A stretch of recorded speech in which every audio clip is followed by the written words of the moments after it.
था दिव्य पुरुष था, दिव्य अंश था, काल भी मुझसे डरता। कर दूं परास्त देवों को भी, इतना भुजाओं में बल था। तेज अलौकिक चेहरे पर था, क्रोध में सूर्य सा जलता। था वीर महाभट योद्धा, मेरा नाम दानवीर कर्ण था। जो महारथी है पराक्रमी है कर्मवीर वो कर्ण हूँ मैं, जो कुरुक्षेत्र की मिट्टी के कण कण में है वो कर्ण हूँ मैं, जो सूर्य देव की स्वर्णिम किरणें धरती पे वो कर्ण हूँ मैं, जो प्राण भी दे दान में ऐसा दानवीर वो कर्ण हूँ मैं। जो महारथी है पराक्रमी है कर्मवीर वो कर्ण हूँ मैं, जो कुरुक्षेत्र की मिट्टी के कण कण में है वो कर्ण हूँ मैं, जो सूर्य देव की स्वर्णिम किरणें धरती पे वो कर्ण हूँ मैं, जो प्राण भी दे दान में ऐसा दानवीर वो कर्ण हूँ मैं। जब जन्म हुआ माँ ने त्यागा मुझे लोक लाज के डर से, जिस वक्त मैं माँ पर निर्भर था उठ माँ का साया बिसर से। जो सोच कर हो पीड़ा मन में कुंती ने ऐसा काम किया, गंगा में बहाया था मुझको दिल से निकाला और घर से।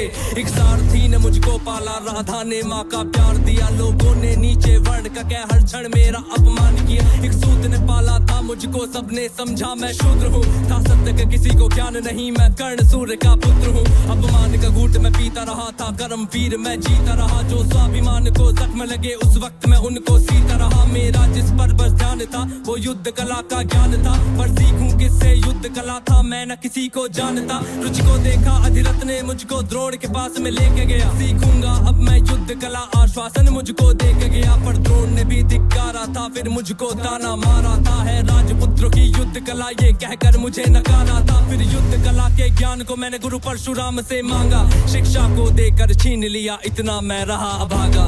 पूर्ण हुई शिक्षा सबकी था, रंगमंच भी लगा हुआ, वहाँ राजपुत्रों के स्वागत में सारा साम्राज्य था सजा हुआ। खुशियाँ थी चारों तरफ वहाँ पर बजते ढोल नगाड़े थे, सभी राजपुत्र वहाँ रंगमंच पे रण कौशल दिखला रहे थे। संविजय धनुष को लिए हुए फिर मैं भी वहाँ पर पहुँच गया, जो देखा मेरा रण कौशल सारा साम्राज्य भी चकित हुआ। अंजी good morning good morning good morning. समक्ष उस अर्जुन को ललकारा था, फिर किया तिरस्कृत द्रोण ने मुझको, जाने क्या क्या बात कही, पहचान लिया था पुत्र को लेकिन कुंती फिर भी मौन रही। फिर दुर्योधन ने बड़ी सभा में द्रोणाचार्य को रोक दिया, मुझको कह करके अंगराज फिर अंग देश मुझे सौंप दिया। ये बात सुनी जब मैंने तब मैं गौरव से हर्षाया था, मुझे दुर्योधन ने मित्र कहा और सीने से भी लगाया था। जब कोई नहीं था संग मेरे दुर्योधन साथ में खड़ा हुआ, मैं दानवीर फिर उसी समय से दुर्योधन का ऋणी हुआ, मैं दानवीर फिर उसी समय से दुर्योधन का ऋणी हुआ, मैं दानवीर फिर उसी गुड मॉर्निंग मेरे यारों मेरे दिलदारों की हालचाल।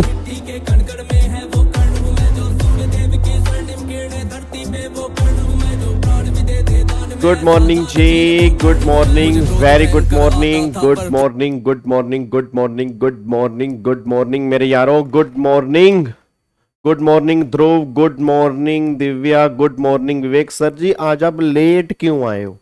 मेरे को ये था मैं 11:30 बजे आ जाऊंगा, फिर क्या हुआ 11 सवा 11 बजे सीए वाले बच्चों का रिजल्ट आ गया, उनके मैसेज आने शुरू हो गए, इसलिए मैं लेट हो गया। मैं अल्टीमेट सीए वाले चैनल पे लाइव था तो इसलिए फिर मेरे को था मेरी क्लास भी है, तभी मैंने 11:45 कर दिया था। ठीक है, अभी बच्चों का रिजल्ट आ रहा है, उनके मैसेज आ रहे हैं, बट मैसेज मैं बाद में देख लूंगा। और इस बार रिजल्ट सीए वालों का बड़ा खतरनाक आया सर, ग्रुप 1 में सिर्फ 9% रिजल्ट उनका आया है और खतरनाक लेवल की चेकिंग की है इस बार इंस्टीट्यूट ने। बट ठीक है, देखो ये तो प्रोफेशनल एग्जाम है, रिजल्ट तो चलता रहता है, मेन हमें अपनी तैयारी करनी है। जिस जिस बच्चे ने अपना बेस्ट दिया है, जिस जिस बच्चे ने ऑनेस्टी से हार्डवर्क किया है, चाहे सीए हो चाहे सीएस हो चाहे सीएमए हो, वही बच्चा पास होगा, बस ये पर ध्यान दो। ठीक है, चलो बहुत बढ़िया रोहित, बहुत बढ़िया गौतम, वेरी गुड, बहुत बढ़िया, क्या बात है मेरे दोस्तों। चलो जिन जिन का क्लियर हो गया मैनी कॉन्ग्रेचुलेशन, जिनका क्लियर नहीं हुआ आप टेंशन बिल्कुल मत लो, अगली बार तुम्हारा 100% क्लियर होगा और तुम्हारे बस लग जाओ। और ये देखो कुछ 2-3 महीने की बात होती है, सिर्फ हार्डवर्क हमें बहुत बढ़िया तरीके से करना है, रिजल्ट हमारा बहुत पॉजिटिव आएगा, मैं तुम्हें बता रहा हूं जी। चलो बहुत बढ़िया जी, आ जाओ सर लेक्चर 3 पब्लिक कर दो। लेक्चर 3 का पब्लिक होना बेटे आज के लेक्चर पे डिपेंड करता है और मेरे को लग नहीं रहा लेक्चर 3 पब्लिक हो पाएगा जी, मेरे को लग नहीं रहा लेक्चर 3 पब्लिक हो पाएगा जैसे आज की पोजीशन है, मतलब सिर्फ 270 बच्चा आज लाइव आया है जी। ठीक है, बच्चों की मजबूरी को समझो। बेटे मेरी मजबूरी भी तो समझो ना तुम, मेरी मजबूरी नहीं समझती, मेरी मजबूरी भी समझा करो। चलो जी, अब एक बार सारे के सारे बच्चे फटाफट से यहाँ पे आ जाओ। इधर देखो ध्यान से, अब प्लीज बातचीत नहीं करनी। अब आज वाली क्लास में हमें सप्लाई का चैप्टर करना है ना, ठीक है ना, हम सप्लाई का चैप्टर कर। अब सारे बच्चे एक बार शांत हो जाओ जी, सारे बच्चे एक बार शांत हो जाओ। कल वाली क्लास में हमने यहाँ पे सप्लाई के चैप्टर की रिवीजन स्टार्ट की हुई थी। एक बार मेरे को सारे के सारे बच्चे फटाफट से बोल दो, अगर मैं सप्लाई की बात करूंगा तो सप्लाई से रिलेटेड प्रोविजन जो है वो कितनी जगह पे लिखे हुए हैं जी? सप्लाई से रिलेटेड प्रोविजन जो है वो कितनी जगह पे लिखे हुए हैं? तो सप्लाई से रिलेटेड प्रोविजन जो है वो आपको सप्लाई से रिलेटेड प्रोविजन जो है वो सेक्शन नंबर 7 में लिखे हुए हैं, ठीक है। उसके बाद फिर आपका सेक्शन नंबर 8 में लिखे हुए हैं। फिर याद करो मैंने कहा था 3 शेड्यूल हैं, 3 शेड्यूल। बताओ 3 शेड्यूल कौन कौन से निकल के आते हैं? एक तो शेड्यूल नंबर 1 मैंने कहा था, एक शेड्यूल नंबर 2 मैंने कहा था, और एक शेड्यूल नंबर 3 मैंने कहा था जी।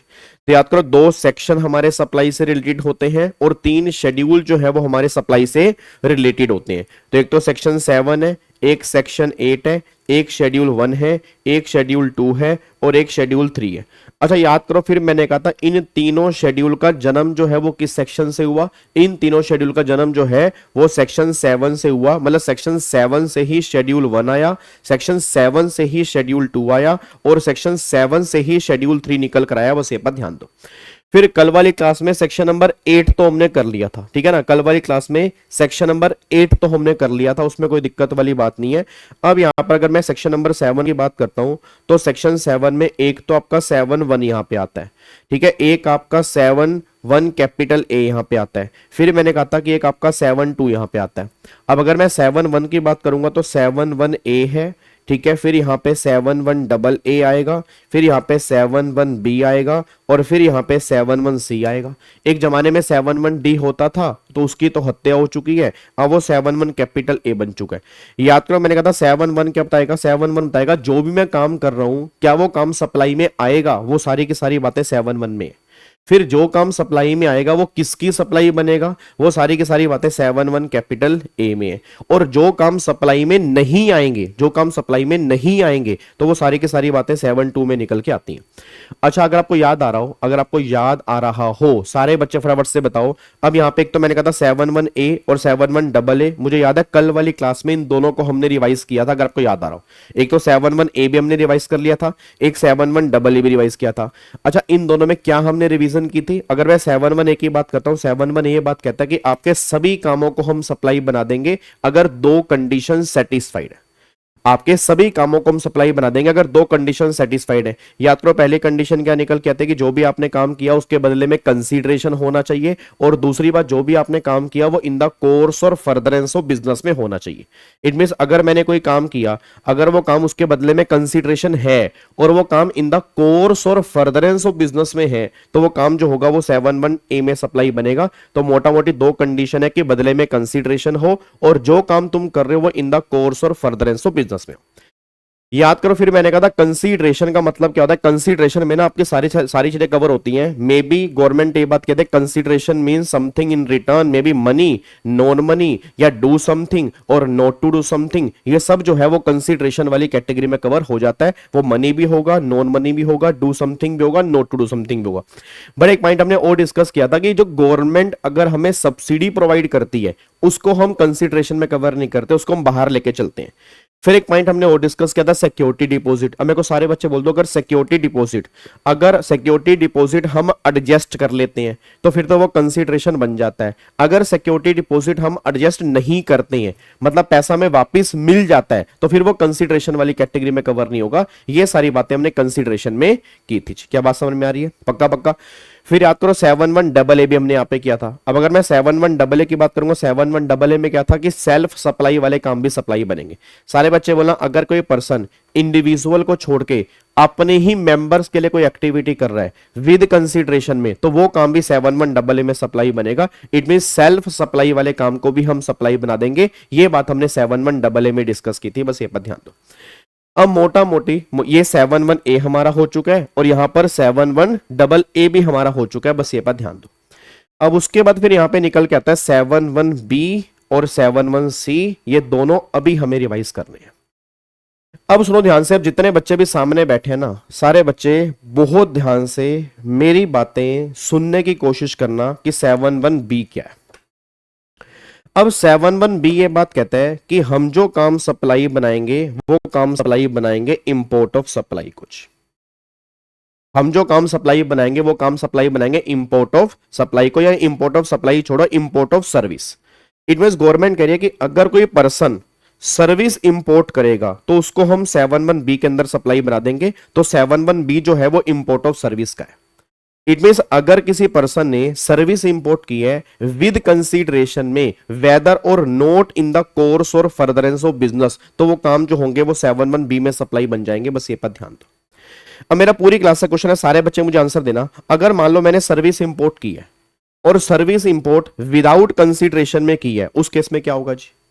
मान लो मैंने सर्विस इंपोर्ट की है, अगर मैंने सर्विस इंपोर्ट की है और विदाउट कंसीडरेशन में की है, तो क्या वो काम 7(1)(b) में सप्लाई बनेगा? नहीं बनेगा।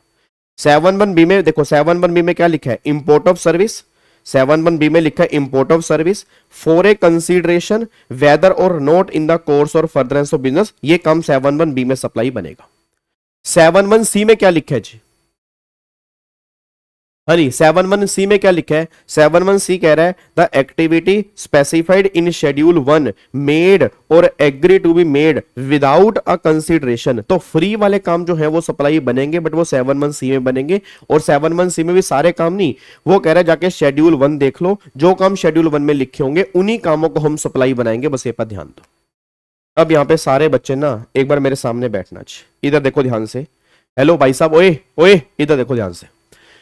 जितने बच्चे मेरे सामने बैठे हैं, चीजों को बहुत ध्यान से समझने की कोशिश करना, क्योंकि एग्जाम में क्वेश्चन कहां से बनेगा वो हमें कुछ नहीं पता, बट जहां से भी बनेगा उसके लिए कॉन्सेप्ट क्लैरिटी होनी बहुत जरूरी है। अब यहां पे एक तरफ तो मैं लिख रहा हूं 7(1)(b), एक तरफ लिख रहा हूं 7(1)(b), ठीक है, और एक तरफ मैं यहां पे लिख रहा हूं 7(1)(c). पहले मेरे को सारे बच्चे बोलना 7(1)(b) में कौन से काम कवर है? 7(1)(b) में कवर है इंपोर्ट ऑफ सर्विस। आपने सर्विस इंपोर्ट की है, कैसे इंपोर्ट की है? With consideration. आपने सर्विस इंपोर्ट की है विद कंसीडरेशन में, तो वो काम 7(1)(b) में सप्लाई बनेगा, चाहे फर्दरेंस ऑफ बिजनेस में हो या फर्दरेंस ऑफ बिजनेस में ना हो, ये मैटर नहीं करता। इट मींस अगर इंपोर्ट ऑफ सर्विस है, विद कंसीडरेशन है, फर्दरेंस ऑफ बिजनेस में है या फर्दरेंस ऑफ बिजनेस में नहीं है, तो उसके बावजूद भी गवर्नमेंट ये बात कह रही है कि वो सप्लाई बन जाएगा, चाहे फर्दरेंस ऑफ बिजनेस में हो या ना हो, ये मैटर नहीं करता। क्या बात समझ में आ रही है? अब बच्चा ये बात कहता है, सर अगर मान लो मैंने कोई सर्विस इंपोर्ट की विदाउट कंसीडरेशन में, तो क्या वो सप्लाई बन सकती है? उसके लिए 7(1)(c) ने का मेरे पास आओ। 7(1)(c) कहते हैं मैं यहां पे विद कंसीडरेशन वाले काम की बात नहीं करता, मैं यहां पे विदाउट कंसीडरेशन वाले काम की बात करता हूं। अब विदाउट कंसीडरेशन में कौन से काम सप्लाई बनेंगे? उसके लिए आपको शेड्यूल 1 रेफर करना पड़ेगा। सर शेड्यूल 1 में कितने काम आते हैं? तो शेड्यूल 1 में टोटल मिला के गवर्नमेंट ये बात कह रही है 4 काम आते हैं। अब यहां पे 4 काम कौन कौन से हैं? पैरा 1, पैरा 2, पैरा 3 और पैरा 4, ये 4 काम आते हैं। और आपकी जानकारी के लिए बता दूं, इसमें पैरा 4 जो है वो इंपोर्ट ऑफ सर्विस का ही है। इट मींस अगर कोई पर्सन सर्विस इंपोर्ट कर रहा है विदाउट कंसीडरेशन में, दोबारा बोलूंगा, अगर कोई पर्सन सर्विस इंपोर्ट कर रहा है विदाउट कंसीडरेशन में, उसके काम को हम पैरा 4 में सप्लाई बना सकते हैं, बट वो सर्विस उसने ली किससे हो? रिलेटेड पार्टी से या अपनी ही किसी एस्टेब्लिशमेंट से ली हो, बट वो service in the course or furtherance of business के लिए ली हो, तब वो काम पैरा 4 में सप्लाई बनेगा, नहीं तो नहीं बनेगा। तो पहली बात तो ये समझ लो, इंपोर्ट ऑफ सर्विस चाहे विद कंसीडरेशन हो या इंपोर्ट ऑफ सर्विस चाहे विदाउट कंसीडरेशन हो, दोनों काम सप्लाई बन सकते हैं, एक 7(1)(b) और एक 7(1)(c) शेड्यूल 1 के पैरा 4 में। बट 7(1)(b) में गवर्नमेंट कहती है लेने वाला कौन है? मैटर नहीं करता। सर्विस देने वाला कौन है? मैटर नहीं करता। सर्विस ली आपने किस पर्पस के लिए है, ये मैटर नहीं करता। हर केस में वो 7(1)(b) में सप्लाई है। बट 7(1)(c) शेड्यूल 1 का पैरा 4 कहता है सर्विस लेने वाला कोई भी हो, देने वाला या तो तुम्हारा रिलेटेड पार्टी हो या तुम्हारी ही कोई एस्टेब्लिशमेंट हो, और वो सर्विस जो तुमने ली हो वो इन the course or furtherance of business में ली हो, तब जाके पैरा 4 में सप्लाई बनेगा, नहीं तो पैरा 4 में सप्लाई नहीं बनेगा जी। क्या बात समझ में आ रही है जी? पक्का पक्का, यहां तो कोई दिक्कत तो नहीं है। अब एक बार यहां पे चेक करो, देखो यहां पर मैंने क्या लिखा है जी। एक बार बी और सी में ना सारे बच्चे एक बार डिफरेंस देखो, डिफरेंस क्या निकल के आ रहा है जी। Many many congratulation Kailash, many many congratulation. चलो अब एक बार सारे बच्चे फटाफट से यहां पर मुझे बता दो जी, यहां पर मुझे बता दो। इधर देखो ध्यान से, यहां पे क्या निकल के आ रहा है। तो देखो यहां पे जी इंपोर्ट ऑफ सर्विस जी, यहां पे एक बार चेक करो इंपोर्ट ऑफ सर्विस, यहां पर भी इंपोर्ट ऑफ सर्विस, यहां पर बाय एनी पर्सन, यहां पर बाय एनी पर्सन, यहां पर फ्रॉम एनी पर्सन, और यहां पर फ्रॉम रिलेटेड पर्सन या अदर एस्टेब्लिशमेंट आउटसाइड इंडिया। उसके बाद फॉर ए कंसिडरेशन, यहां पर विदाउट कंसिडरेशन, यहां पर weather or not in the course or furtherance of business, यहां पर only in the course or furtherance of business. ये कम 7(1) बी और सी में डिफरेंस निकल के आ रहा है जी।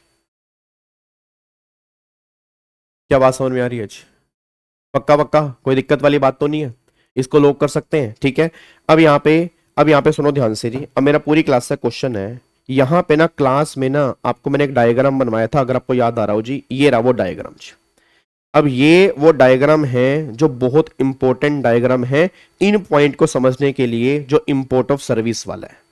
अब एक बार सारे बच्चे यहाँ पे आना जी, एक बार अब सारे बच्चे यहाँ पे आना, इधर देखो ध्यान से, यहाँ पे एक बार चेक करो जी। हेलो भाई साहब दिव्यांश, बस एक बार रुक जाओ, पहले एक बार इसको डिस्कस कर लेते हैं। एक बार चेक करो यहाँ पे क्या लिखा है, देखो जी। यहाँ पे आउटसाइड इंडिया, हाँ जी, यहाँ पे आउटसाइड इंडिया जी। उसके बाद यहाँ पे इंडिया, ठीक है। अब यहाँ पे आउटसाइड इंडिया, यहाँ पे इंडिया, यहाँ पर इंपोर्ट ऑफ सर्विस है। दो केस है, या तो विद कंसीडरेशन और या फिर यहाँ पे विदाउट कंसीडरेशन, ठीक है ना। अब विद कंसीडरेशन में दो केस है, या तो इन the course or furtherance of business है, या not in the course or furtherance of business है। अब यहाँ पे भी देखो इन the course or furtherance of business है, यहाँ पे not in the course or furtherance of business है। यहाँ पे by any person, by any person, by any person, by any person. यहाँ पे from any person, from any person. ऐसा करते हैं, पहले विद कंसीडरेशन की बात करते हैं। विद कंसीडरेशन वाले क्या दोनों काम सप्लाई बनेंगे? यस, ये दोनों काम सप्लाई बनेंगे, कोई दिक्कत नहीं। अच्छा, क्या ये सप्लाई 7(1) के अंदर बनेंगे? यस, ये काम 7(1) के अंदर सप्लाई बनेंगे, इसमें भी कोई दिक्कत नहीं। मेरे को सारे बच्चे बोलते हैं सप्लाई बनेंगे, ये इंट्रा स्टेट सप्लाई है या इंटर स्टेट सप्लाई है? जल्दी बोलो, ये सप्लाई इंट्रा स्टेट सप्लाई है या इंटर स्टेट सप्लाई है? तो ये सप्लाई जो है इंटर स्टेट सप्लाई है, क्योंकि इंपोर्ट वाले काम को हम इंटर स्टेट सप्लाई का दर्जा देते हैं। इंपोर्ट वाले काम को हम इंटर स्टेट सप्लाई का दर्जा देते हैं, तो ये काम जो है वो इंटर स्टेट सप्लाई है। क्या जीएसटी लगेगा? नहीं लगेगा? यस, इस पे जीएसटी लगेगा, आईजीएसटी लगेगा। अब यहां पे गवर्नमेंट कह रही है जीएसटी एग्जम्प्ट है, बट एक सर्विस ऐसी है जिसपे जीएसटी टैक्सेबल है, OIDAR की सर्विस। मेरे बच्चा कह रहा है बाय और फ्रॉम में क्या डिफरेंस है? मेरे बाबू, बाय का मतलब ये होता है कि किसने सर्विस मतलब ली है, मैं सर्विस मैंने, और फ्रॉम किससे सर्विस ली है, ठीक है ना भाई। तुम जो हो वो बाय में हो, जिससे तुम सर्विस ले रहे हो वो फ्रॉम में है। तो बाय एनी पर्सन, लेने वाला कोई भी हो सकता है, बट देने वाला जो है वो यहां पे गवर्नमेंट कह रही विदाउट कंसीडरेशन वाले केस में रिलेटेड पार्टी या अदर एस्टेब्लिशमेंट होना चाहिए। तो यहां पे गवर्नमेंट ने बोला कि अगर वो नोट इन द कोर्स में तो वो एग्जम्प्ट है, बट एक OIDAR की सर्विस है, यहां पे जो है वो ये सर्विस टैक्सेबल है, बस ये पर ध्यान दो। अच्छा, हु इज लाइबल टू पे जीएसटी? अब जीएसटी कौन पे करेगा? याद है इंपोर्ट ऑफ सर्विस वाले केस में आरसीएम लगता है, याद करो, इंपोर्ट ऑफ सर्विस वाले केस में आरसीएम लगता है। किसी को याद अगर आ रहा हो, इंपोर्ट ऑफ सर्विस वाले केस में आरसीएम लगता है। तो यहां पे देखो रेसिपिएंट जीएसटी पे करेगा, बट यहां पे OIDAR वाले केस में सप्लायर जीएसटी पे करेगा on the basis of unique identification number, on the base of unique identification number. अब यहां पे देखो जी, व्हेन इज लायबल, तो उसके लिए फिर हमें अपना वो टाइम ऑफ सप्लाई वाला चैप्टर देखना पड़ेगा। तो ये बातें निकल के आती हैं विद कंसीडरेशन वाले केस में। यहां तक कोई डाउट तो नहीं है? पक्का यहां तक लोग कर दूं। अब एक बात बताओ, अगर आपने सर्विस इंपोर्ट की है विदाउट कंसीडरेशन में, अब वो ध्यान सुनना, अगर वो इन the course or furtherance of business है या वो नोट इन द कोर्स में है। अब अगर वो नोट इन द कोर्स में है तो गवर्नमेंट ने कहा वो तो यहां पे कवर ही नहीं है, उस पर जीएसटी लगेगा ही नीचे। इट मीन अगर वो नोट इन द कोर्स में है तो यहां पे कवर ही नहीं है, उस पर कोई भी जीएसटी की बातें नहीं होंगी, बस ये पर ध्यान दो। बट अगर वो इन the course or furtherance of business में कवर है तो यहां पे ध्यान दो रही, फ्रॉम या तो फ्रॉम रिलेटेड पार्टी या अदर एस्टेब्लिशमेंट आउटसाइड इंडिया। भाई फ्रॉम रिलेटेड पार्टी या अदर एस्टेब्लिशमेंट आउटसाइड इंडिया, या फ्रॉम एनी अदर पर्सन। अब अगर फ्रॉम एनी अदर पर्सन है, अगेन यहां पर जीएसटी एप्लीकेबल नहीं होगा, क्योंकि हमें रिलेटेड पार्टी वाला केस देखना है।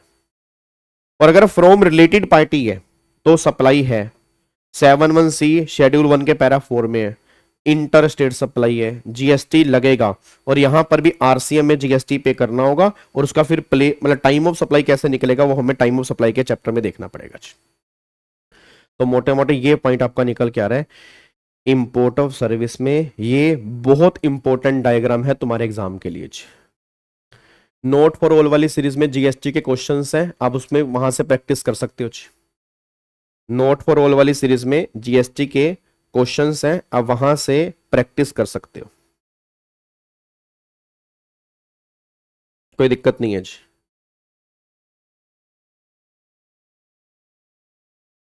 डन, लॉक करें इसको जी, पैक कर सकता हूं, पक्का पक्का। अब यहां पे एक बार चेक करो जी, अब यहां पे एक बार चेक करो, देखो यहां पे जी, अब यहां पे एक तो 71B है जी, ठीक है, एक तो यहाँ पे 71B निकल के आता है। अब 71B में देखो क्या लिखा है, 71B अगर सर्विस इंपोर्ट की है एंड बदले में कंसीडरेशन है, सर्विस देने वाला कौन है लेने वाला कौन है मैटर नहीं करता, ये हर केस में सप्लाई बन जाएगा, ये हर केस में सप्लाई बनेगा। बट अगर सर्विस के बदले में कंसीडरेशन है तो हर केस में सप्लाई है। बट 71C कह रहा है अगर सर्विस इंपोर्ट की है बदले में कंसीडरेशन नहीं है तो सर्विस देने वाला रिलेटेड पार्टी और अदर एस्टेब्लिशमेंट होना चाहिए, लेने वाला कोई भी हो सकता है। सर्विस जो हो वो इन the course or furtherance of business में हो, तब काम वो 71C में सप्लाई बनेगा, नहीं तो 71C में सप्लाई नहीं बनेगा जी। क्या इसको पैक कर दूं जी, पक्का पक्का, कोई दिक्कत नहीं है। चलो अब यहां पे आ जाओ जी, अब यहां पे आओ, अब यहां पे अदर 3 पैरा कौन कौन से हैं अब उसकी बात करते हैं। अब मेरे को एक बात माना, अभी तक हमने किस किस पॉइंट की रिवीजन कर ली है, इधर देखो ध्यान से, अभी तक हमने कौन कौन सी रिवीजन कर ली है।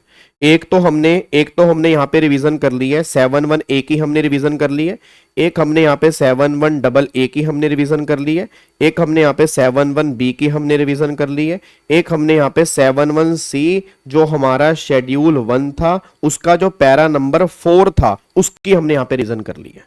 तो बोला 71A 71AA 71B 71C schedule 1 का जो पैरा 4 है उसकी हम यहां पे रिवीजन कर चुके हैं, बस ये पर ध्यान दो। क्या बात मेरी समझ में आ रही है? मैराथन में तो मिले नहीं जीएसटी बेटे, उसी में ही अब तुम ध्यान से देखोगे तो सब मिलेंगे। मैंने कब कराए हैं 8 मैराथन है, मैं गारंटी दे रहा हूं अगर आपने 8 मैराथन सही ढंग से देखी है उसमें जीएसटी के क्वेश्चन है, मैंने खुद कराए हैं। आप अगर वो बात अलग है आपने ऊपर ऊपर से देखी हो, अब 9-9 घंटे की मैराथन है ना तो वो बीच में देखना पड़ेगा कहां पे मैंने जीएसटी स्टार्ट किया। अब यहां पे सुनो ध्यान से मैं क्या कह रहा हूं जी, अब यहां पे 71A है 71AA 71B और 71C शेड्यूल 1 पैरा 4 ये हमने कर लिया। अच्छा एक बात मेरे को बताना, अब फ्री वाले काम सप्लाई है, फ्री वाले काम सप्लाई है, क्या फ्री वाले सभी काम सप्लाई बनेंगे या जो शेड्यूल 1 में होंगे जी? जल्दी बताओ, क्या फ्री वाले सभी काम सप्लाई बनेंगे या जो काम शेड्यूल 1 में होंगे? जल्दी बताओ जी, क्या फ्री वाले सभी काम सप्लाई बनेंगे या फ्री वाले सभी काम सप्लाई बनेंगे या जो काम शेड्यूल 1 में होंगे? बताना जी, जो काम शेड्यूल 1 में होंगे। भाई जो काम शेड्यूल 1 में होंगे, जो काम शेड्यूल 1 में होंगे वो काम यहां पे सप्लाई बन जाएंगे, बस ये पर ध्यान दो जी, जो काम शेड्यूल 1 में होंगे। अब शेड्यूल 1 में कितने काम है? टोटल 4 काम है, एक तो पैरा 1, एक पैरा 2, एक पैरा 3, एक पैरा 4। पैरा 4 तो मैंने आपको बता दिया, पैरा 1 जो है, पैरा 2 जो है, पैरा 3 जो है, ये 3 पैरा हमारे बैलेंस है। अब सुनो यहां पे, इधर सुनो ध्यान से जी, अब यहां पे आ जाओ, पैरा 1 क्या है जी? अब पैरा 1 की बात करते हैं। पैरा 1 क्या? पैरा 1 कहता है अगर 4 कंडीशन सेटिस्फाइड है तो उस काम को हम सप्लाई मान लेंगे। अगर 4 कंडीशन सेटिस्फाइड है उस काम को हम सप्लाई मान लेंगे। पहली कंडीशन, आपने परमानेंट ट्रांसफर किया हो, आपने परमानेंट ट्रांसफर किया हो। दूसरी कंडीशन, वो ट्रांसफर जो हो वो बिजनेस एसेट का हो, परमानेंट ट्रांसफर बिजनेस एसेट। तीसरी कंडीशन, उस पे आपने आईटीसी अवेल्ड कर लिया हो। और चौथी कंडीशन जो है वो आपका वो तो डीम्ड है विदाउट कंसीडरेशन। मैं आप सिंपल सी बात समझना चाहता हूं, एक बात मेरे को बताओ, मेरे इस टाइम स्टूडियो में एसी लगा हुआ है, मेरे को सारे बच्चे बोलना क्या ये एसी मेरे बिजनेस की एसेट है या नहीं है? जल्दी बताओ, मेरे बिजनेस में एसी लगा हुआ है, मेरे बिजनेस में एसी लगा हुआ है, क्या ये एसी बिजनेस की एसेट है या नहीं है? मेरे बिजनेस में एसी लगा हुआ है, क्या ये एसी बिजनेस की एसेट है या नहीं है?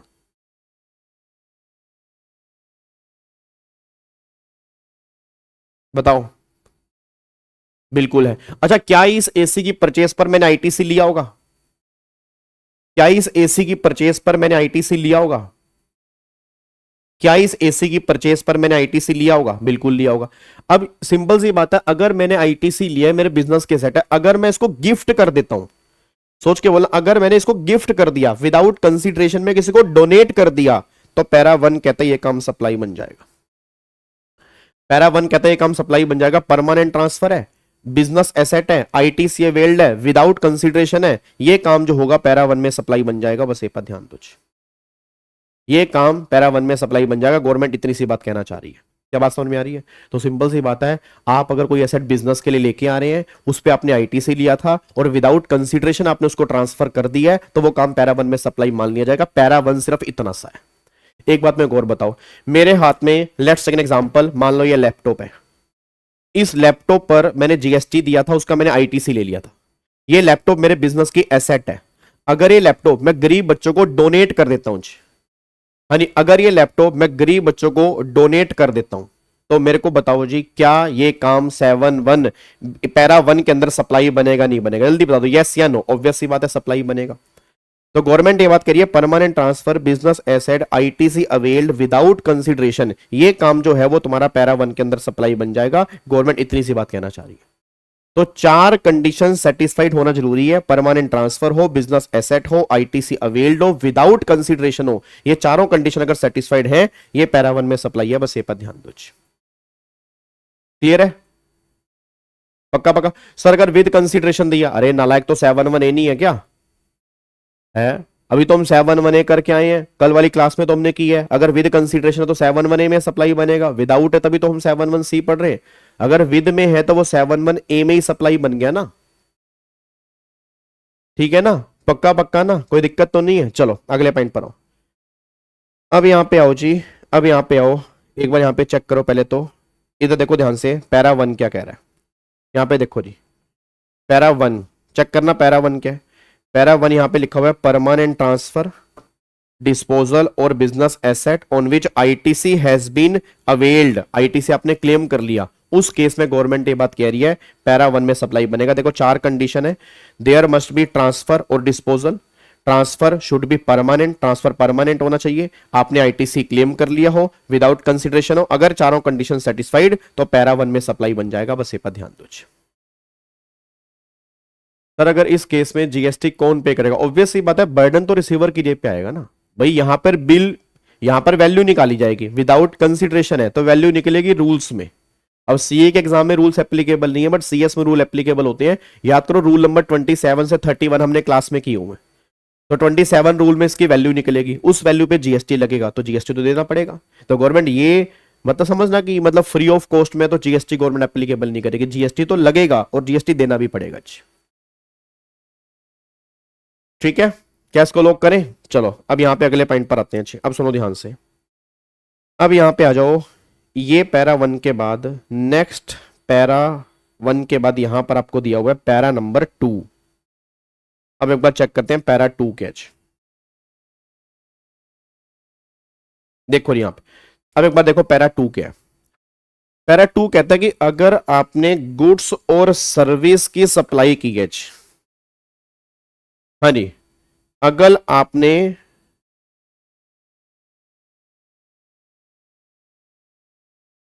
अगर आपने गुड्स और सर्विस की सप्लाई की है, अगर आपने गुड्स और सर्विस की सप्लाई की है बिटवीन रिलेटेड पार्टी या between distinct person in the course or furtherance of business, ये काम जो होगा वो पैरा 2 में सप्लाई होगा। इट मींस अगर आपने गुड्स और सर्विस की सप्लाई की है रिलेटेड पार्टी के बीच में या डिस्टिंक्ट पर्सन के बीच में इन the course or furtherance of business, तो ये काम जो होगा पैरा 2 में सप्लाई होगा। मतलब रिलेटेड पार्टी के बीच में अगर सप्लाई हो रही है या डिस्टिंक्ट। अच्छा बच्चा कहता है सर रिलेटेड पार्टी कौन है? अब रिलेटेड पार्टी जो है वो सेक्शन 15 के नीचे एक एक्सप्लेनेशन दी हुई है, उसमें लिखा हुआ है रिलेटेड पार्टी कौन है। अभी के लिए आप इतना मान के चलो, एम्प्लॉयर और एम्प्लॉई आपस में रिलेटेड पार्टी होते हैं। पार्टनरशिप फर्म के सभी पार्टनर आपस में रिलेटेड पार्टी होते हैं। पार्टनरशिप फर्म के सभी पार्टनर रिलेटेड पार्टी होते हैं। एम्प्लॉयर एम्प्लॉय रिलेटेड पार्टी होते हैं। ठीक है, उसके बाद फिर अगर मान लो मैंने 20% और मोर वोटिंग पावर होल्ड किया हुआ है तो रिलेटेड पार्टी होते हैं। तो मोटा मोटी ये हमारे रिलेटेड पार्टी में आते हैं। सर डिस्टिंक्ट पर्सन कौन होते हैं? डिस्टिंक्ट पर्सन का मतलब ये होता है कि अगर सेम पैन कार्ड में आपके अलग अलग ऑफिस है और उनका अलग अलग रजिस्ट्रेशन है तो उसको डिस्टिंक्ट पर्सन मानेंगे। पैन कार्ड सेम है, सेम पैन कार्ड में आपके अलग अलग ऑफिस है, उनका रजिस्ट्रेशन अलग अलग है, इसको डिस्टिंक्ट पर्सन मानेंगे। फिर अगर मान लो सेम पैन कार्ड में एक ऑफिस तुम्हारा एक स्टेट में है, दूसरा ऑफिस तुम्हारा दूसरी स्टेट में है, ये रजिस्टर्ड है, ये अनरजिस्टर्ड है, तो गवर्नमेंट कह रही इसको भी हम डिस्टिंक्ट पर्सन मानेंगे।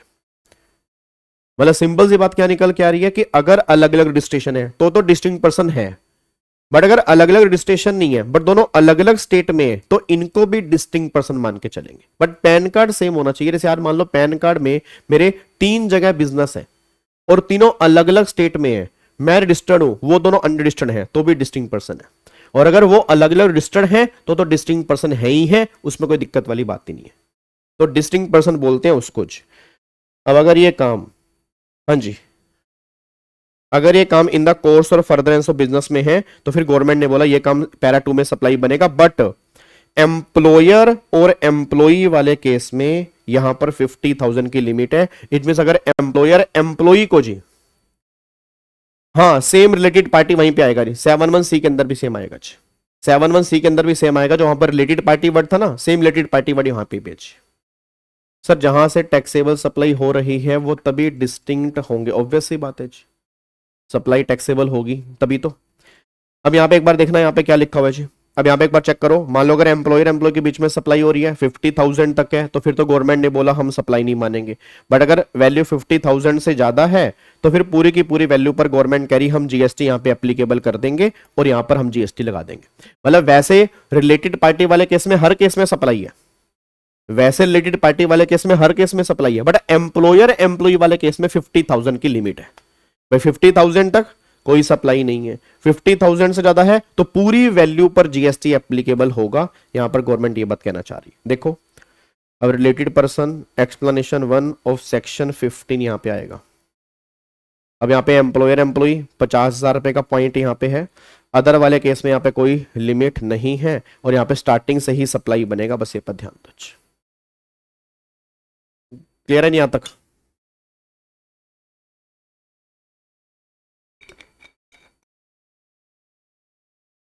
हाँ पूरा पूरा पूरा पूरा 50 ईयर कहां लिखा है? 50,000 आएगा, सॉरी 50,000। नहीं नहीं, क्लास जल्दी खत्म हो जाएगी आज। आज क्लास जल्दी खत्म हो जाएगी। आज क्लास मेरे ख्याल पूरी 2 घंटे की होगी भी नहीं।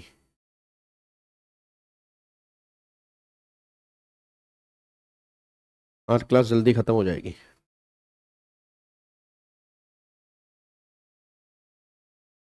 यहां तक क्लियर है जी?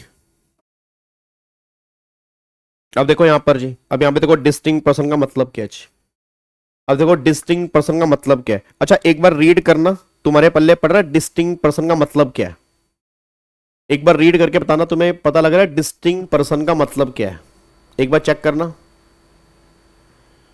हाँ हाँ, पर ईयर जी।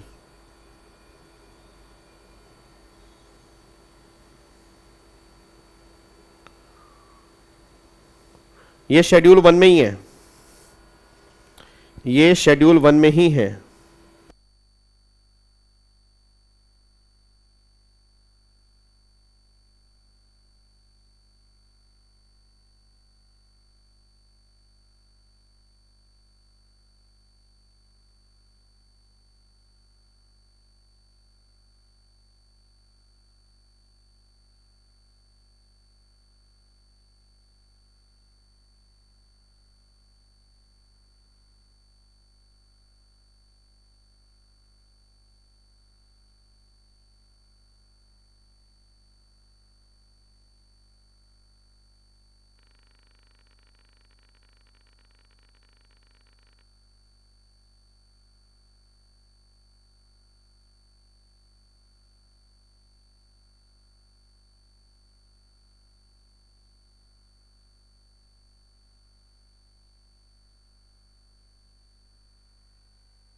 डन जी, पढ़ लिया?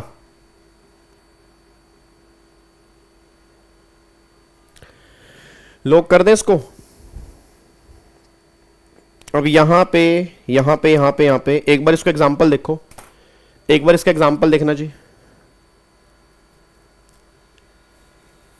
गर्मी में कुछ कीड़े बोलते हैं वैसा साउंड आ रहा है। एक बार इसका एग्जांपल देखना। एक कॉल मेरे पास आ रही है, बस मैं कॉल अटेंड कर रहा हूं। एक बार इसका एग्जांपल फटाफट से देख लो जी। एक मेरे पास कॉल आ रही है, तो मैं उसको एक बार अटेंड करके 2 मिनट में आपके सामने आ रहा हूं जी।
हाँ जी, हाँ जी, चलो इधर देखो ध्यान से। सॉरी सॉरी सॉरी सॉरी भाई मेरे, सॉरी।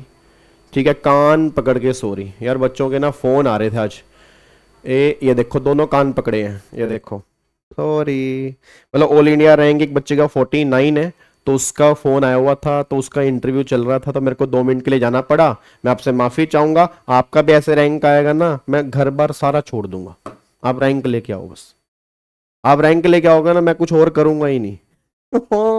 तुम लेके आओ, रैंक ठोको तुम भाई साहब। मतलब बहुत प्राउड फील होता है यार, पेरेंट्स को सही बता रहा हूँ, बहुत प्राउड फील होता है जिस दिन एग्जाम क्लियर होते हैं ना। और रैंक तो एक बहुत अलग लेवल पे है। तो उस बच्चे का 49 रैंक था, तो उस बच्चे का 49 रैंक था, और उसके कोस्टिंग में 89 मार्क्स हैं, टैक्सेशन के अंदर 60 मार्क्स हैं, क्योंकि इस बार सीए में टैक्सेशन में इन्होंने बहुत खतरनाक वाली चेकिंग की है सर। मतलब कि पेपर एवरेज था, पेपर एवरेज था, पेपर मुश्किल नहीं था, बट उसके बावजूद भी मैंने कहा ना, इंस्टीट्यूट एक आधा पेपर पकड़ता है जिसमें वो तसल्ली कर देता है। तो इस बार उसने टैक्स का पेपर वहां पर पकड़ लिया। स्क्रॉल मैं करता जा रहा था कि चलो कोई ना कोई तुम पढ़ लो जी। ठीक है, नहीं चलो आ जाओ जी। आज जल्दी आ गया सीए वाला रिजल्ट ना, जल्दी आ गया। सीए वाला रिजल्ट तो है वो जल्दी आ गया।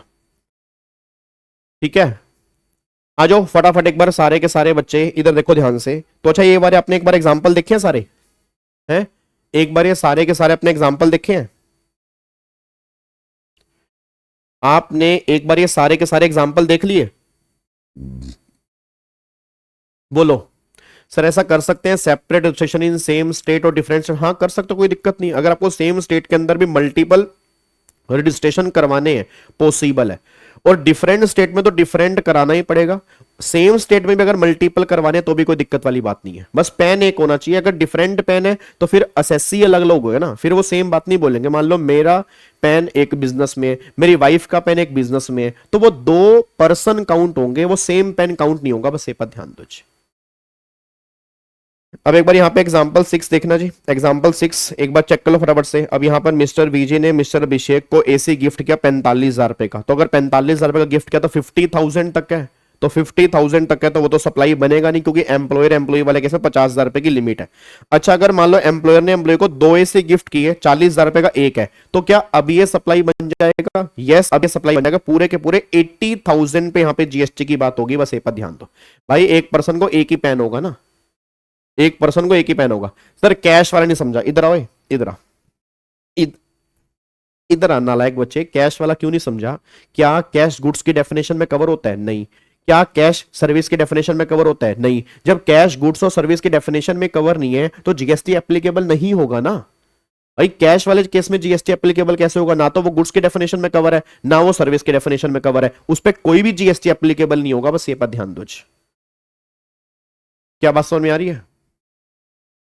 चलो अब यहां पे आ जाओ जी। अब एक बार पैरा 3 पढ़ते हैं, लास्ट पैरा, उसके बाद फिर हमारा 7-1 पूरा खत्म हो जाएगा जी। उसके बाद हमारा 7-1 पूरा खत्म हो जाएगा। अब सुनो ध्यान से, मैं कहना क्या चाह रहा हूं। अब यहां पे सारे के सारे बच्चे इधर दो ध्यान से जी। अब एक बात मेरे को बताओ, अब यहां पे पैरा 3 जो है ना, वो गुड्स की सप्लाई की बात कर रहा है।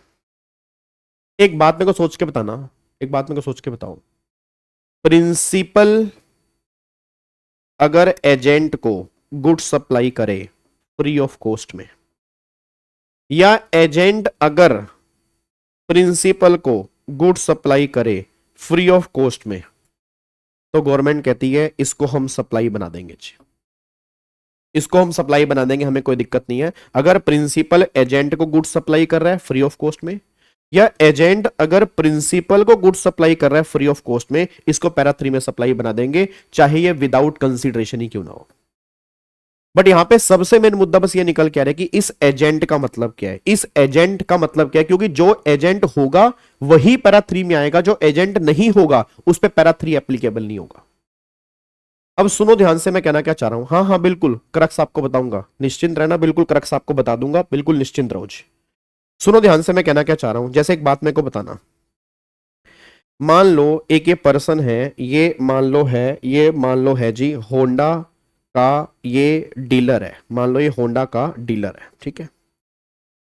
होंडा का डीलर है, इसका नाम है XYZ लिमिटेड कंपनी है, ये कंपनी होंडा की डीलर है, कंपनी का नाम है XYZ लिमिटेड, ठीक है। मिस्टर वीजी है, मिस्टर वीजी है, और मैं अपने आप को एजेंट बोलता हूं, और मैं यहां पर मेरा एक शोरूम है और यहां पर मैंने गाड़ियां रखी हुई हैं और यहां पर मैं गाड़ियों को बेचता हूं जी, यहां पर मैं गाड़ियों को बेचता हूं, ठीक है।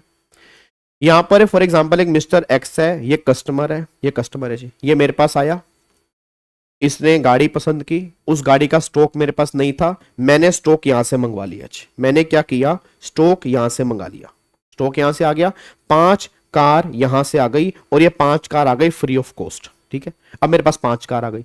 अब जब मैंने आगे गाड़ी बेची, जब मैंने आगे गाड़ी बेची, ये गाड़ी बेची मैंने 10 लाख की, बट जब मैंने इसको इनवॉइस इशू किया ना, जब मैंने इसको इनवॉइस इशू किया, इनवॉइस इशू किया XYZ लिमिटेड के नाम से।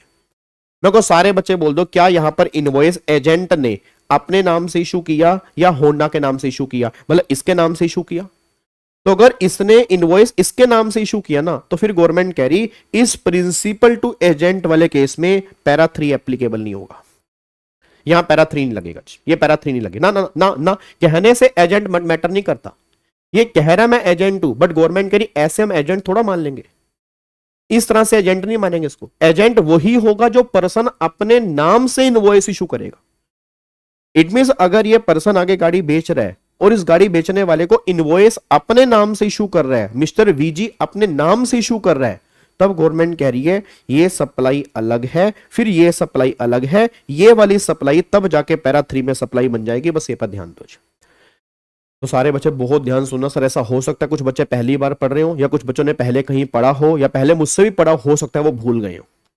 तो सिंपल सी बात ध्यान देना कि पैरा 3 में एजेंट, हम उन्हीं एजेंट को कवर करेंगे जो एजेंट अपने नाम से इनवॉइस इशू कर सकते हैं। अगर एजेंट अपने नाम से इनवॉइस इशू कर रहा है, फिर वो आगे है, तो वहां पर फिर गवर्नमेंट कह रही प्रिंसिपल टू एजेंट वाले केस में पैरा 3 जो है वो एप्लीकेबल हो जाएगा। बट अगर एजेंट अपने नाम से इनवॉइस इशू नहीं कर रहा, इसके नाम से इनवॉइस इशू कर रहा है, तो फिर गवर्नमेंट कह रही फिर तो ये वन सप्लाई हो गई ना, फिर बीच में सेकंड सप्लाई कहां होगा? इसको कहने को वो एजेंट होगा, बट जीएसटी के लिए वो एजेंट नहीं है। तो जीएसटी के लिए हम एजेंट उसको ही मानेंगे जो अपने नाम से इनवॉइस इशू करेगा। गवर्नमेंट सिंपल सी बस इतनी बात कहना चाह रही है। अब देखो यहां पर क्या लिखा है जी, बहुत ध्यान से पढ़ना। तो पहली बात तो यहां पर ओनली गुड्स की बात हो रही है, सर्विस की बात नहीं हो रही, तो सर्विस वाले केस यहां पे कवर नहीं होंगे। अब यहां पे देखो क्या लिखा है, बहुत ध्यान से। In order to determine whether principal agent relationship fall with in the ambit of para 3 of schedule 1 as discussed above or not, the deciding factor is whether invoice for the further supply of goods on behalf of the principal is being issued by agent or not। अब यहां पे ध्यान रखना चाहिए। अब वो कह रहे हैं, उसने क्या बोला, in other words crucial point is whether or not agent has, ध्यान रखना, agent has the authority to pass or receive the title of goods, ठीक है, title of goods on the behalf of principal where the invoice for the further supply is being issued by the agent in his name. अगर वो अपने नाम से invoice issue करेगा, then any provision of goods from principal to agent would fall under para 3, फिर para 3 के अंदर fall हो जाएगा। However, where the invoice is issued by agent to the customer in the name of principal, अगर principal के नाम से issue करेगा, such agent not fall within the ambit of para 3, फिर वहां पर पैरा 3 एप्लीकेबल नहीं होगा। बस ये पर ध्यान दो।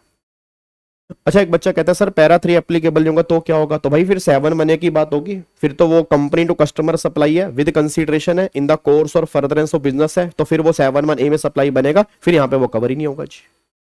तो मोटा मोटी क्लैरिफिकेशन बस ये निकल कह रहे हैं कि अगर तुम्हें यहाँ पे सप्लाई बनाना है तो एजेंट अगर अपने नाम से इनवॉइस इशू करेगा तभी यहाँ पे सप्लाई बनेगा। अगर एजेंट अपने नाम से इनवॉइस इशू नहीं करेगा तो वहां पैरा 3 एप्लीकेबल नहीं होगा। बस ये पर ध्यान दो जी।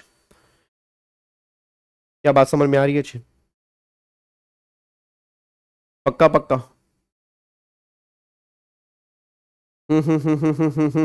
Done done done done done done done. पक्का। चलो अब इधर सुनो ध्यान से, नहीं अब एक बार यहाँ पे आओ। अब एक बार सारे के सारे बच्चे इधर देख लो ध्यान से जी। अब मैं तुम्हें ना कंक्लूजन करने जा रहा हूं जी। हेलो भाई साहब, ओए सुनो ध्यान से, एक बार सुनो ध्यान से। अब सारे के सारे बच्चे यहां पे एक बार ध्यान देना जी।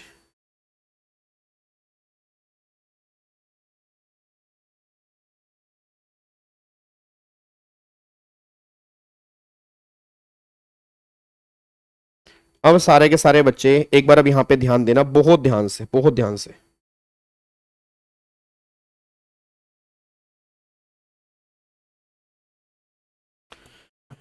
अब यहां पे देखो जी,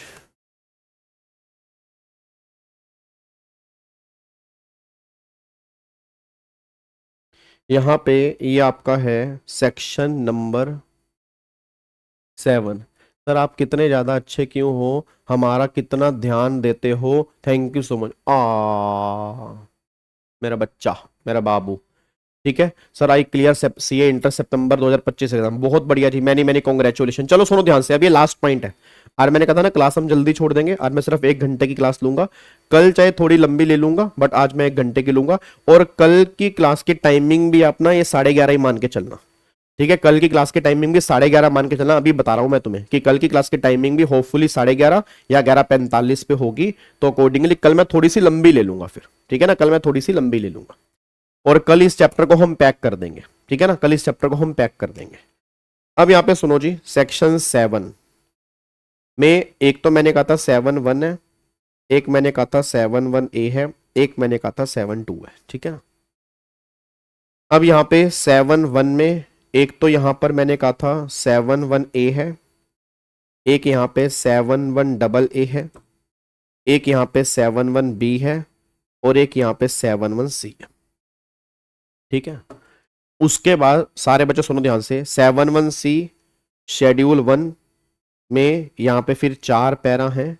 ये पैरा 1 है, ये पैरा 2 है, ये पैरा 3 है, ये पैरा 4 है। देखो ये अभी तक हमने रिवाइज किया, बस यही हमने रिवाइज किया। अब क्रक्स बताने जा रहा हूँ, क्रक्स बताने जा रहा हूँ, रटने वाला बच्चा ध्यान देगा। 7(1)(a) आपके सभी काम सप्लाई बनेंगे, कोई भी एक्टिविटी हो सब सप्लाई बना देना। बस 2 कंडीशन है, एक तो विद कंसीडरेशन हो और इन the course or furtherance of business. बस अगर ये दोनों कंडीशन सेटिस्फाइड हैं तो काम 7(1) में सप्लाई है। बस तुम ये क्वेश्चन में देख लो कि कंसीडरेशन है और इन the course or furtherance of business में है तो वो काम सप्लाई है। 7(1)(AA) कहता है सेल्फ सप्लाई वाले को भी सप्लाई बना देंगे। इट मींस अगर कोई पर्सन इंडिविजुअल को छोड़ के अपने ही मेंबर्स के लिए कोई काम करेगा और बदले में कंसीडरेशन देगा तो वो काम 7(1)AA में सप्लाई है। मतलब सेल्फ सप्लाई वाले काम भी सप्लाई है। आपने अपने मेंबर्स के लिए कोई काम किया विद कंसीडरेशन में, इन the course or furtherance of business में हो या ना हो वो मैटर नहीं करता, तो वो काम 7(1)AA में सप्लाई है। क्लियर है। 7(1)B कहता है इंपोर्ट ऑफ सर्विस है, विद कंसीडरेशन है, चाहे फर्दरेंस ऑफ बिजनेस हो या फर्दरेंस ऑफ बिजनेस ना हो ये मैटर नहीं करता। ये काम हर केस में 7(1)B में सप्लाई है। बस कंसीडरेशन होना चाहिए, इंपोर्ट ऑफ सर्विस हो, फर्दरेंस ऑफ बिजनेस में हो या ना हो ये मैटर नहीं करता। बट अगर आपने सर्विस इंपोर्ट की है विदाउट कंसीडरेशन में, आपको यहां पे पैरा 4 के पास जाना पड़ेगा। पैरा 4 ने बोला इंपोर्ट ऑफ सर्विस है, फ्री ऑफ कॉस्ट है, बट फर्दरेंस ऑफ बिजनेस में होनी जरूरी है और देने वाला रिलेटेड पार्टी हो या तुम्हारी ही कोई एस्टेब्लिशमेंट हो, तब पैरा 4 में सप्लाई बनेगा। Import of service, free of cost, furtherance of business, related party या अदर एस्टेब्लिशमेंट आउटसाइड इंडिया, वहां से सर्विस ली हो तो सप्लाई बन जाएगा। फिर पैरा 1 2 3 में क्या हुआ, पैरा 1 2 3 में पैरा 1 में permanent transfer, business asset, ITC availed without consideration, ये काम पैरा 1 में सप्लाई है कि अगर आपने बिजनेस की एसेट को परमानेंट ट्रांसफर किया, उस पर आपने आईटीसी क्लेम कर लिया था, पैरा 1 में सप्लाई। पैरा 2 गवर्नमेंट कह रही है कि अगर आपने गुड्स और सर्विस की सप्लाई की रिलेटेड पर्सन के बीच में या डिस्टिंक्ट पर्सन के बीच में, रिलेटेड पर्सन या डिस्टिंक्ट पर्सन के बीच में, और ये सप्लाई फर्दरेंस ऑफ बिजनेस में है तो पैरा 2 में सप्लाई है। बट एम्प्लॉयर और एम्प्लॉई वाले केस में 50,000 रुपए की लिमिट है, 50,000 तक नहीं है, 50,000 के बाद सप्लाई है। ठीक है। Para 3 principal agent, agent principal, और यहां पे एजेंट वही होगा जो अपने नाम से इनवॉइस इशू करेगा। अगर ये अपने नाम से इनवॉइस इशू कर रहा है तभी प्रिंसिपल टू एजेंट और एजेंट टू प्रिंसिपल सप्लाई बनेगा। अगर एजेंट अपने नाम से इनवॉइस इशू नहीं करेगा तो पैरा 3 यहां पे नहीं लगेगा। तो मोटा मोटी ये बातें हमने की है। क्लियर है। अब एक बार इसको घर जाके थोड़ा सा रिवाइज करोगे ना अच्छे से, तो पूरा 7(1) अच्छे से रिवाइज कर लेना। और मैं ज्यादा नहीं करा रहा, वैसे मेरे को था कि यार मैं थोड़ी सी लंबी क्लास ले लूंगा, बट मेरे को एक बार थोड़ा मैसेज फोन आ रहे हैं तो मेरे को ये है कि पहले एक बार मैं देख लेता हूँ। ठीक है, इतने आप एक इसको अच्छे से रिवाइज कर लेना। कल पूरा सप्लाई हम पैकअप कर देंगे, ध्यान रखना, कल हम पूरा सप्लाई पैकअप कर देंगे। डिस्टिंक्ट पर्सन एक बार दोबारा बता रहा हूँ मेरे बच्चे, डिस्टिंक्ट पर्सन का मतलब ही होता है जैसे मान लो मिस्टर वीजी है, मिस्टर वीजी का पैन कार्ड है। अब यहां पर एक स्टेट है दिल्ली, ठीक है, इसमें 2 ऑफिस हैं, दोनों का अलग अलग रजिस्ट्रेशन है, तो ये डिस्टिंक्ट पर्सन है। अगर इसका रजिस्ट्रेशन है इसका नहीं है, इसको डिस्टिंक्ट पर्सन नहीं मानेंगे क्योंकि सेम स्टेट में है। बट अगर ये दिल्ली है, ये हरियाणा है, और यहां पे एक ऑफिस है, यहां पे एक ऑफिस है, ठीक है, ये रजिस्टर्ड है और ये अनरजिस्टर्ड है, तो डिस्टिंक्ट पर्सन है। और अगर इन दोनों का अलग अलग रजिस्ट्रेशन है तो भी डिस्टिंक्ट पर्सन वाली कैटेगरी में कवर हो जाएंगे। बस ये पर ध्यान दो जी। क्या बात मेरी समझ में आ रही है?